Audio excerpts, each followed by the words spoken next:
Good day. I'm Colonel Jerry Morlock, the Director of the Combat Studies Institute.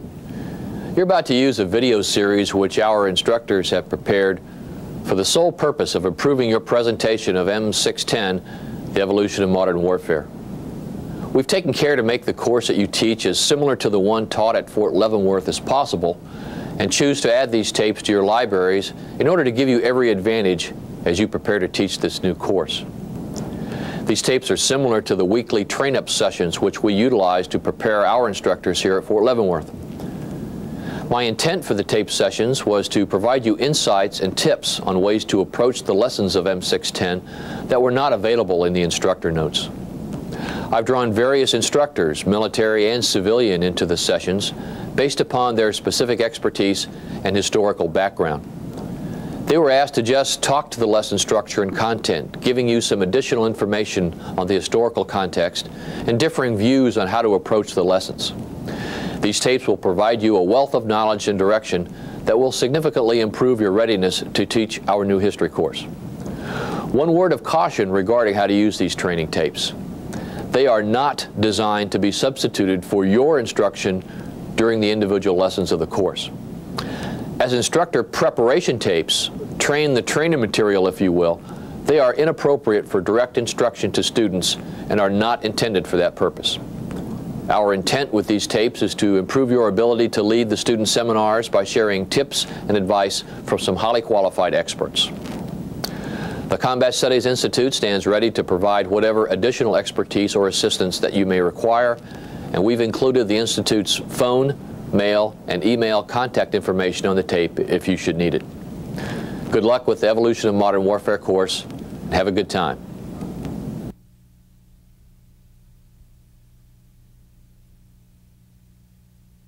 Good morning again from Fort Leavenworth. My name is Sergeant First Class John Broom. I'm one of the instructors in the Combat Studies Institute here at the Command and General Staff College. To my right is Dr. Mike Perlman, another one of our instructors and also one of the course authors for your M&S 610 course. Today we're going to talk about lesson number 9, The Evolution of Modern Warfare, the Interwar years, 1919 to 1939. Our approach to talking about this subject for you today is first to deal with some specific approaches to this particular class in terms of ways to go about teaching it. And the second piece we'll talk about for a little bit is we'll try and give you some information and some suggestions for places you might want to go to take a look at some other reading to give yourself a little bit more of a background and an understanding of this very complex period. I think there's two principal ways to go about teaching this class. The class structure has got what, Mike? Naval Doctrine, Amphibious Doctrine, air power theory, and mechanization. And there's two ways to couple those three things together. The first would be to take a U.S. kind of focus, building off of Weigley, and discuss the role of the American military in peacetime and how it changes in peacetime, how we're sort of ignored. And the second way would be to deal with each one of the theoretical changes in terms of how armies in general change. Or didn't change. Or didn't change. Really, I guess the focus is to say the problem of this lesson is that it's not simply an American topic, it's not a European topic, it's really in a sense a global topic. We're talking about the U.S. Army, we're talking about the U.S. Armed Forces, we're talking about European Armed Forces, we're talking about the British Commonwealth, we're talking about Japan, and perhaps we could even bring in China. What we've got here among virtually all these participants, with the exception of Japan, is the trauma of World War I, and how virtually everybody wants to say, we don't do that blank anymore. 4 years of ghastly attrition warfare in which it's very difficult to determine who's a winner or if there's a winner. Or the winner in World War I is the guy who hits the canvas after the loser. And what we've got here is these alternatives about how to prevent this. And what are the complexities? I wish this lesson were a lot simpler than it is that the political and geographical situations of countries like the United States and Britain is much different than Germany and France. The United States and Britain, strategic bombing will have a higher priority for simple reasons. Among them, that America has the best and Britain has the second best anti-tank ditch in the world. The Americans have got the Atlantic Ocean, the British have the English Channel. The Germans don't. Neither do the French. And neither do the French. And therefore, strategic bombing, which is also politically compatible with the Americans and the British, is not wanting to have, quote, their soldiers in foreign territory. Continental Europe makes this thing more compatible. But this thing gets cut in all different ways, which makes, there is no one generalization or two generalizations fit all, which may be of some benefit for historians or us who study it, is we've got to muddle through this process, which is good because the people who are living it at the time had to muddle through it, and they played for much higher stakes than we did. The survival of their countries, their physical well-being, maybe their own lives, certainly the lives of their subordinates. So it's, to say this, you've got to almost be situation specific. Well, let's go through each one of the topics and kind of examine some of the issues we can bring out. The first one is the development of naval doctrine. And that will be based primarily off of the Weigley reading. Which then it would have an American focus. It will have an American focus. And there's two major issues with that, actually three. The first one is the whole background of the Washington Treaty and the limits on American naval power along with everybody else's. That's kind of the background piece. And then there's two issues of change. And that is amphibious warfare doctrine and aircraft carrier doctrine, and how those two develop during this period. And again, each one of those is situationally dependent. I don't think there's a great deal of resistance to the development of amphibious doctrine, either in the Marine Corps or the Navy, because they simply realize if they're going to go to war in the Pacific, they have to be able to do this in one way, shape, form, or another. Of course, there's a giant gap between development of doctrine, which may take 3 colonels in a room somewhere, and the development or the governments, particularly in a democracy, fielding the necessary stuff. Yeah, I mean, doctrine doesn't execute itself. As somebody said, we fielded the VGTs. Of course, without the doctrine as a basis, when things really hit the fan, as in the late 1930s, we'd be thrashing around trying to get an intellectual handle about what to do.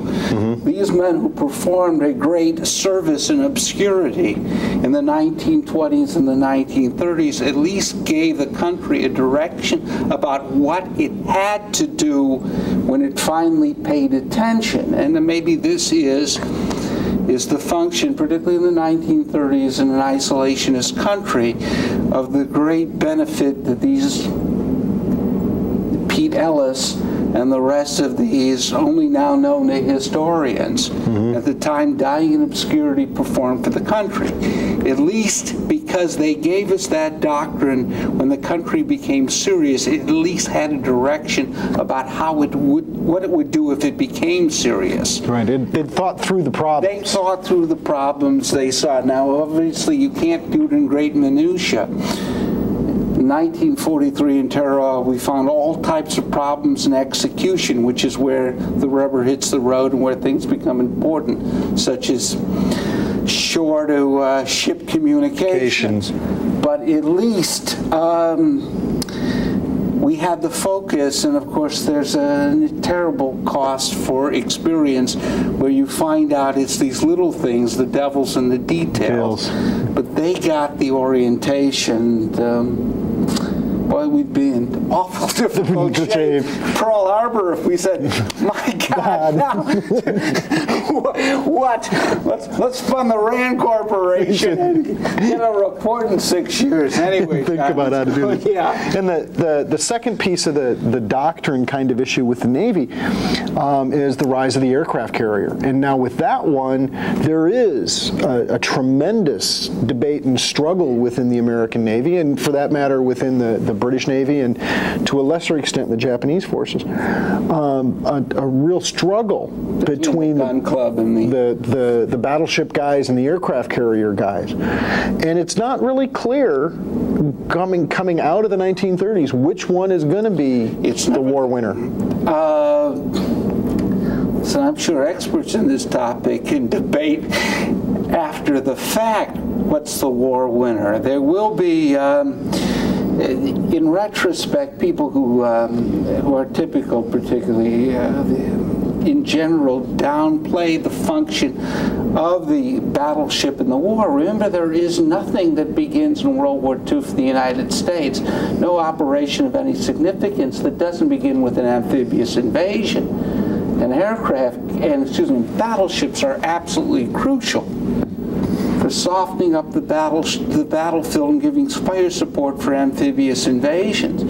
I'm sure the gun club can make a good case after the fact, let alone before the fact, that we won the war. I mean, these things will go on forever. And aircraft carriers are of all this combat power, but particularly in the United States, it's a very exposed weapon system. Our carriers in World War II are made with teakwood decks, not steel decks. No expert in, it'll be a shock to you, I'm sure. What do you call this? Nautical engineering, but a teakwood deck not only makes life bearable on an aircraft carrier because you're not living constantly at 110 degrees, but it also allows you to have twice as many plates as a steel deck. The problem is this is a highly vulnerable system, particularly in combat when you're bringing all that fuel oil up on the deck. And a couple of hits on the deck will create secondary explosions. It's what happens to the Japanese aircraft carriers at Midway, which are also built on teakwood decks. And therefore, you've got this extraordinary jewel. I don't think there's anything comparable. It's in conventional warfare in which you'd have so much. It's the magazine, it's the line of departure, it's all this enormous combat power congested and highly vulnerable. Makes this war really, there's some downsides about aircraft carriers. The prima ballerina have got to spend as much time worrying about them being hit, or more so, than using it, and many operations in the Pacific are essentially geared and operations rejected on the grounds that you're getting too heavily exposed aircraft carriers. You know, unlike anything else, those things go down. It takes 3 to 4 years to rebuild them, and you don't have them again for the rest of the war. That's it. This thing becomes, well, like any substantive issue, there is no right or wrong. And these guys are coming to grips with very difficult issues in the 1920s, and everything you can say for the aircraft carrier, I'll come up with just as good an argument for the battleship. We can do it after the war, too. In fact, let's do it right now. The doctrine for the aircraft carriers evolves. They initially start out as an adjunct to the fleet, an aid to the fleet. Some sort of for the gun club? They're working as reconnaissance aircraft and then finally spotters. And one of the reasons for that decision is that there's no radar yet. The battleships themselves can fire further than they can see. Far further than they can see. So how do you adjust the fire at that point if you don't have any radar? Well, you put an airplane up there, and where can you get enough airplanes to do this for a fleet? You got to build an aircraft carrier. And then as soon as these guys start flying and start reading stuff like Billy Mitchell and do hay and start thinking about, wait a minute, we don't just have to look for the bad guys, we can bomb the bad guys. Okay. And so the aircraft carrier's doctrine and role evolves over time. But it is a very, very interesting set of tensions between the two. And then you get to the point of, well, what happens if the other guy does manage to get through your carrier screen? Through the aircraft carrier screen that you've got out there looking for him. So the carriers are screening for the battleships. The carriers, the carriers are going to be screening for the battleships. And even when you get to the point where they begin to think about aircraft carriers as attack aircraft carriers, as launching out to hit the enemy, if that's all you've got are the aircraft carriers, and you miss the enemy fleet, then their battleships are going to get into the middle of your carriers, and it's going to be real ugly. So you got to have this balance between the aircraft carriers that give you the reach and the battleships that give you the punch, and the aircraft carriers that lend protection to the fleet at a distance, and the battleships that lend the shield to the fleet at close range. You got to balance all of those issues out, and that's what the American Navy and the British and the Japanese were struggling with during the 1920s and 30s. Is, you know, what's the role, and then what's the ratio between these forces? Weigely brings out some of those issues in his writing. Air power theory, though, which plays right back into that aircraft carrier piece, is a whole nother issue when we start talking about the rise of strategic bombing, which is the second major topic in the lesson. And you alluded to the role that air power will play in the United States and in Britain. Well, particularly strategic bombing, because the geographical positions of the United States and Britain, which have geographical protection, the idea that perhaps then using these natural borders of ocean, that if necessary we can stand off and beat an opponent from the air with the hope that it's sold by the aircraft. Now, or the bombers, which is, remember, this is new. It's been tried in, I guess, some Zeppelin bombing of the Germans on London. But it's never really been put to the test, and these individuals want to sell their product that hasn't really been test marketed, and therefore, and frankly, to sell anything in the world, there has got to be exaggeration. I mean, if anybody were on, we always discount what anybody says 50% to begin with. So if these people were giving you very somber, what I'd say, worst case, pessimistic analysis of their capabilities, you discount that in half to begin with. And you completely discount them, so they are going to naturally probably argue that they're war winners by themselves. Argue virtually by themselves, and I want to say that this is a conscious deception, because it's so easy to deceive ourselves first, but there is no hard data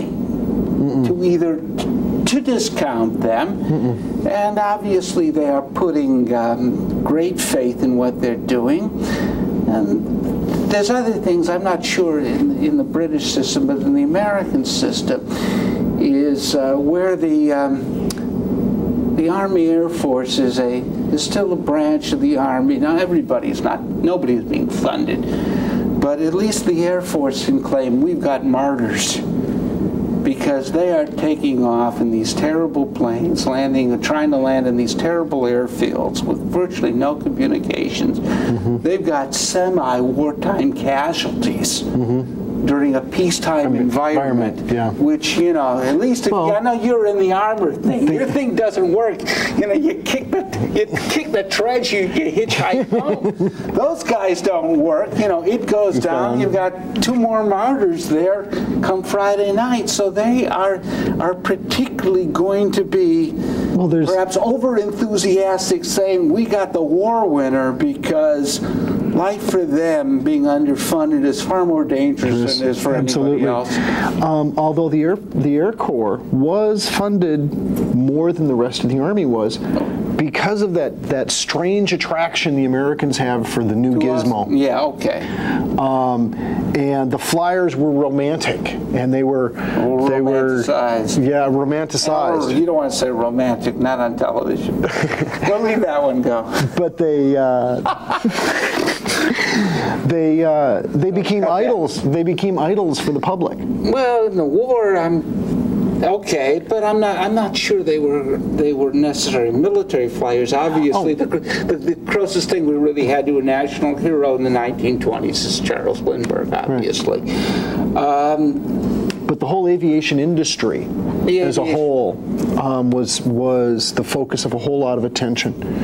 And from that comes interest, and from that will come some political clout behind it as well. But their argument, which is extraordinarily attractive in the backwater of World War I, which is saying we don't need 4 years of living like a mole in trenches, gas warfare. We can get this thing over with a relatively small band. It's very popular in America and Britain, which doesn't have large conscript armies. A small band of highly motivated Knights of the Round Table volunteers, which means Joe Sixpack, the slugs like me, don't have to go into the service, and they can win it in a relatively short time. And this is, of course, very big in the U.S. with, quote, precision bombing. Precision bombing by planes of the 1933 variety. Give me a break. But anyway, is then getting this thing war over fast. And by the way, it would even be the United States, precision bombing means we'll find some sort of bottleneck industry. And take out the one key industry, and then the whole thing collapses. Just collapses. And doesn't this beat the Argonne Forest? Oh, absolutely. Verdun, the Somme. I'll tell you, sounds a lot better. Again, it should pass if it sounds too good to be true. Yeah, it probably was. Yeah. Well, no, the original air power theorist, Julio Duhay from Italy. It's interesting that this theory comes out of Italy first, although the Americans and the British are playing around the edges. He's the first one to get it published. A couple interesting comments to make about Duhay. First is that he writes a theory that's held up fairly well for the last 100 years, or not 100 years, but the last 80 years, that, you know, air power and air superiority can be pretty decisive, and he talks about, you know, the impact of that. And although it's never really quite been fulfilled, people will argue that Desert Storm, you know, was coming pretty close to proving it, et cetera, et cetera. And not only that, but the Air Force guys in Desert Storm, at least said so in retrospect, now we can prove Duhay's theory is correct. What we have promised. Now, sure, we were important in World War II, but it proves out to be that if we had delivered what we had promised, there had been no need for a D-Day operation. There'd only be a few guys going ashore collecting mass surrenders. Right. Now we can do it. Yeah. And therefore there becomes this great tension within Desert Storm of, come on, give us 2-3 more days at Baghdad. They're about to surrender, when the U.S. Army ground forces are arguing no. Sure, you made an extraordinary contribution, but you've now got to go into tank plunking. Give us close air support, which is, of course, what the Army, the real Army, says has always been the function of the Air Force, whether they know it or not. But he builds this theory off of 5 or 6 years of experience, Whereas if you go back and you look at the naval theorists, Alfred Thayer Mahan, Julian Corbett, they're building theory based on thousands of years of experience. And if you look at the great theorists that the folks in this course are going to examine, Jomini and Clausewitz, they too have got this huge database to work from. This couple thousand years of land warfare is projecting that he's got a new weapon system, and he is making a theory on what I project the Western systems will be able to do, not as of now, but in the future. Down the road. Yeah, and of course there will be anybody. He'll be talking about what the weapon system can do, but of course, and this is natural, anytime something becomes nearly that good as I projected, there will be just as much, if not more, energy and economic investment in coming up to a counter to that weapon system. Right. I mean, all right, I'm getting to the point where I now can perform as promised. It'll shock the rest of the world to come up with a counter.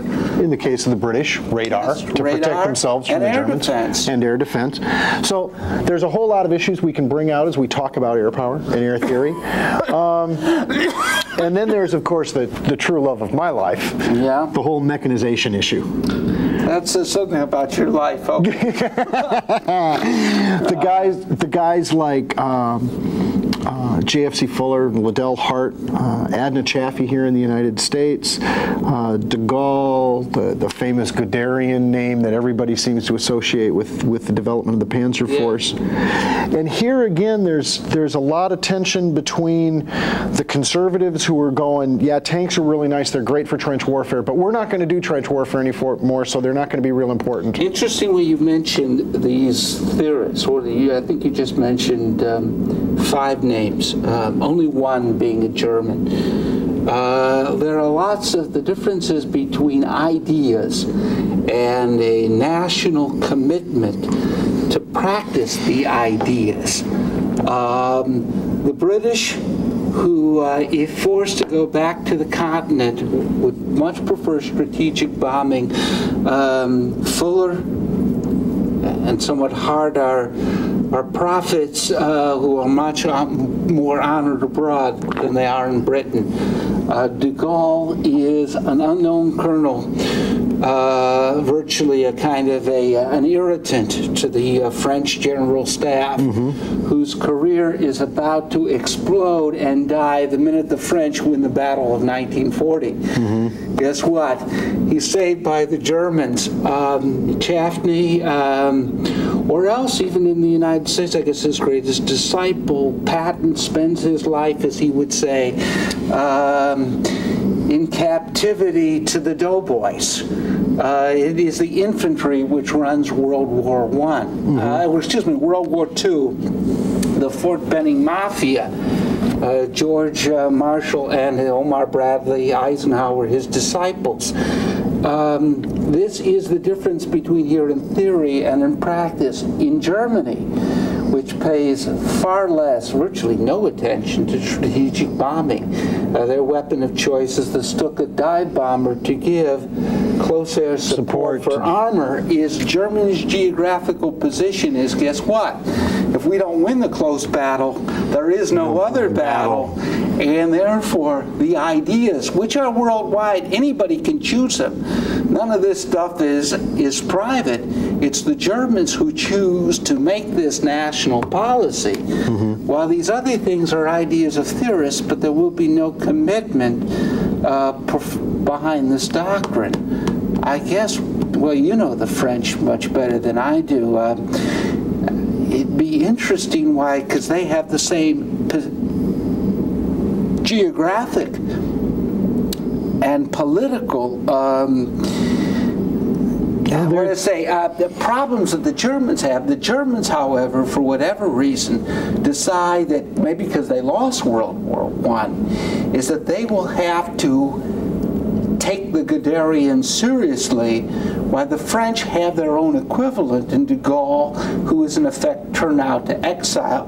They go into World War II with a a static defense, heavy, relatively non-mobile tanks, infantry team, no deep strike. I guess figuring that even, we won World War I, it was winning ugly. It was certainly nothing to be proud of in the history of warfare. There's no elegance there. Yeah, but it worked.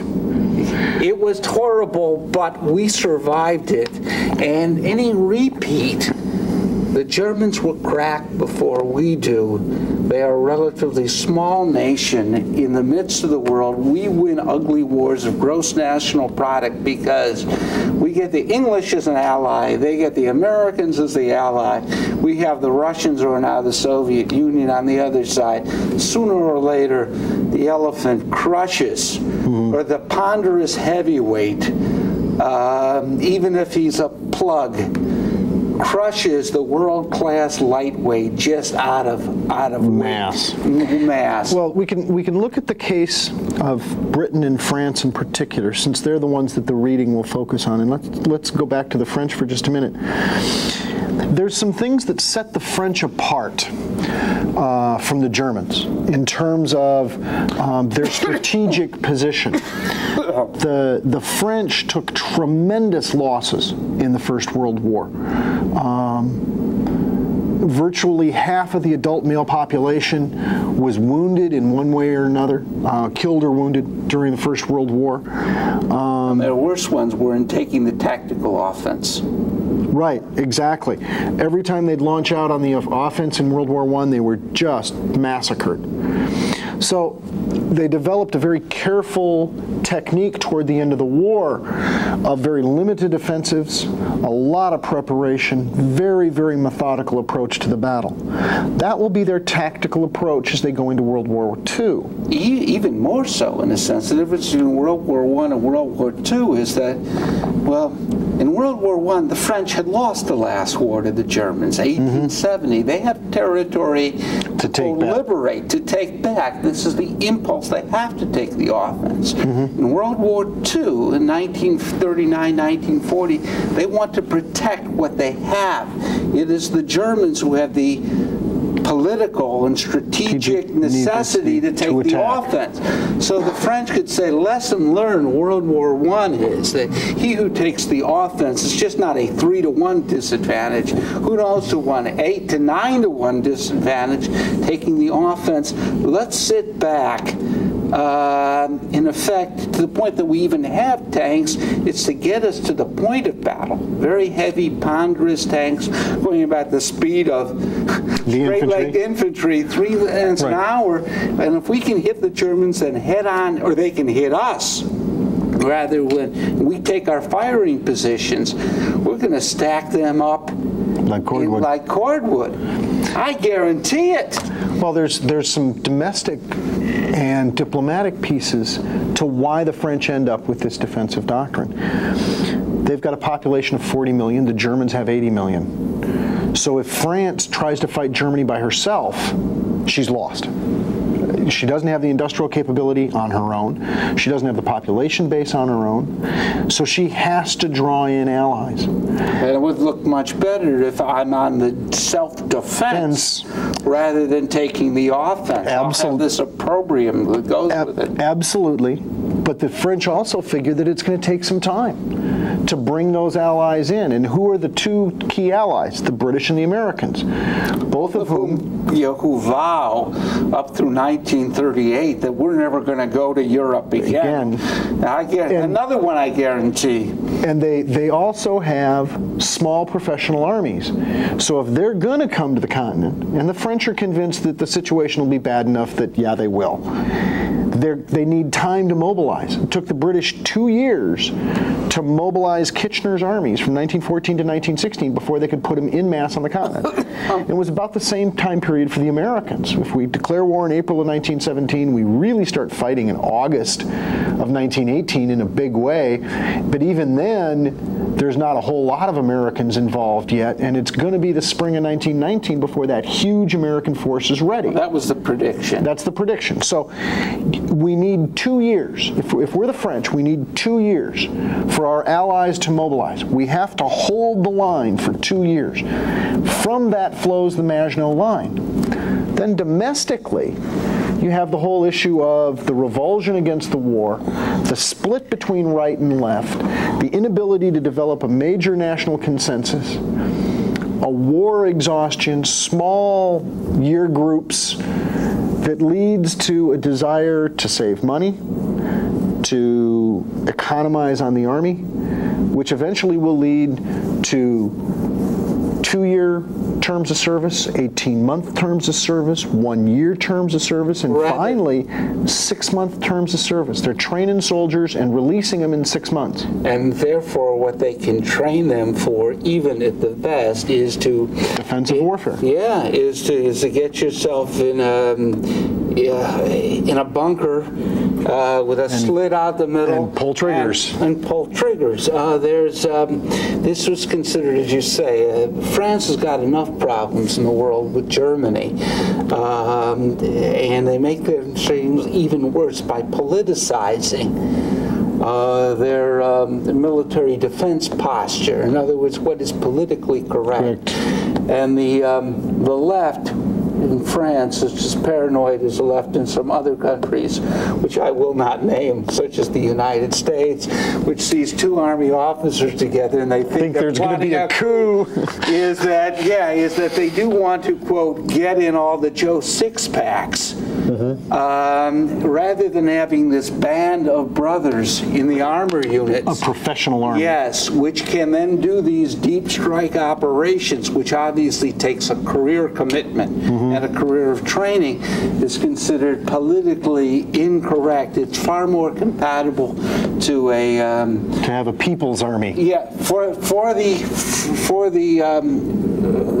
the socialists and to the left, a very strong communist party in France, the fascists, German and Italians, find this elite band of warriors to be far more politically acceptable. Absolutely. And it would be, but it's something we face in the United States too. I wish it didn't exist, that we could argue military doctrine on its military merits. Instead of the political. Yeah, or what is domestically compatible. But by the time I grow up and face reality. The British also have some interesting problems as they look at developing an armored warfare theory or technique. And that is their imperial situation. You know, the idea of the elite band of brothers would perhaps work in Britain with their tradition of an all-volunteer, professional, long-service force. But who's the opponents in the colonial war? The colonial empire that Britain holds has to be defended. And for that, and kept pacified. And for that, you need bayonets on the ground. Well, you also, but for mechanized warfare, what you need is armored cars.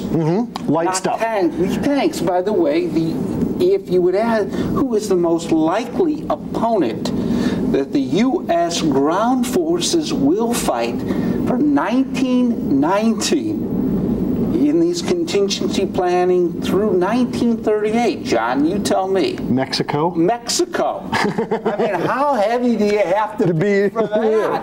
And now this is the advantage, is that the Germans have a national commitment. They're not talking about going to the Falkland Islands. Essentially, they know who their opponent is going to be. It's going to be France. France knows who their likely opponent is going to be. It scares the death out of them. But just like if you look at the Mexican border in the 1920s and 30s, it's a very rugged area. It's not very well developed. There's not much of a road network. There's virtually no railroad to support, you know, a major logistical kind of operation.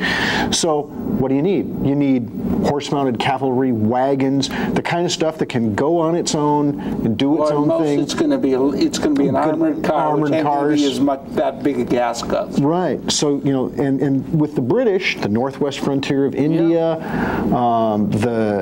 you know, Afghanistan, Africa. And this is, of course, the argument for then the strategic bomber boys in both countries, is that guess what? Well, you know, we cannot defend in these huge frontiers. Yeah, huge frontiers, and do this with ground forces. Therefore, I've got the solution for your problem, and that is I will win wars against modern industrial nations with strategic bombing. With strategic bombing, while the army kind of serves as the constabulary off on the frontier, you know, against the Mexicans or in you know, occupying the Philippines and doing that kind of thing. So there's a number of different kinds of issues to approach here with this lesson. Just to summarize real briefly, I think, Mike disagrees with me, but I think there's a way to approach this lesson from an American focus, even though we're talking about, you know, a lot of stuff going on in different countries. Well, I agree with you. There's a way to approach it from an American focus. It would be terrible lesson, but you could certainly do it that way. Well, my reason for thinking about looking at it that way is we've had an army of, you know, 700,000 or more since the late 1940s. And a lot of us that have been in the Army for a while look at that as that's the normal way for the American military to be structured, is a large organization and everything else. Very good point. By looking at the interwar period with a not, you know, solely American focus, but a more American focus than the lesson seems to indicate is possible, we can see that 40-year period from 1950 to now is the exception in American history rather than the rule. And that the rule is, how do you innovate with no money? How do you develop doctrine when nobody cares? How do you keep a professional army focused on what its job is when the government wants you to do everything else, run the CCC, et cetera, et cetera, et cetera? That's the reality of American military history. That is what we have had to contend with. That's a very good point. Rather than, you know, living high on the hog like we have for the last 40 years. The 1990s may look a lot more like the 1930s or the 1920s than does the 1950s or 60s. Yeah. So, you know, there's that approach of examining these issues, granted on a worldwide basis, but you know, looking specifically at the American experience and what it means to us. There's that method. There's also the method of taking them topic by topic and dealing with them. You know, what's going on with the naval stuff? What's going on with the air stuff? And what's going on with the mechanization piece? Now, for background reading, you could always go to, you know, J.F.C. Fuller's writings himself, Liddell Hart, Julio Duhay, the Air University publishes Command of the Air, and you can get it from the guys down at Maxwell Air Force Base. Billy Mitchell's writings are available in some libraries. Pete Ellis didn't write very much. There's a new biography on Pete Ellis that's fairly recent. If you look at the analysis piece of other people looking at this period and analyzing it, there has been a flood of information, and I can't even begin to give you the short bibliography. If you're really interested in it, go ahead and drop us a line at CSI, and I'm sure we can come up with a quick reading list for you. But there's a wealth of information out there. Now, are we trying to turn you into historians? No, we don't need the competition. Thank you. And on that note, it's been a lot of fun. Thanks much, and good luck teaching this class. Bye-bye.